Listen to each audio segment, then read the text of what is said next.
हल्का असम्बली कोकटपल्ली के इलाका फतेहनगर डिवीजन के गौतम नगर में ऑल इंडिया प्याम इंसानियत फोरम कमेटी के सदर हाफिज असलम खान की जानिब से ब्लड डोनेशन कैंप का इनेकाद अमल में आया, जिसका इफ्तिताह रुकन असम्बली कोकटपल्ली एम कृष्णा राव ने किया। तकरीब में मेडचल जिला अक़लियती सदर मोहम्मद गौसुद्दीन, कॉरपोरेटर्स सतीश गौड़, रविंदर रेड्डी, साबिक कॉरपोरेटर टी शरावन के अलावा दीगर मकामी कायदीन ने शिरकत की। कैंप की निगरानी उमर शरीफ ने की।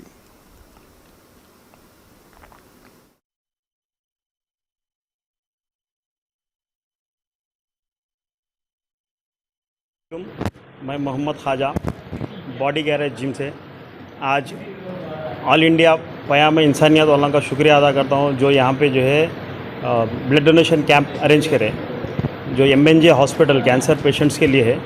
मैं यहाँ पे आज खुसूसी मेहमान जनाब माधवरम कृष्णा राव साहब MLA साहब और हमारे बालानगर के कॉरपोरेटर अबुल्ला रविंदर रेड्डी साहब, फतेहनगर के कॉरपोरेटर सतीश गौड़ साहब का शुक्रिया अदा करता हूँ, जो यहाँ पे आके हौसला अफजाई करें।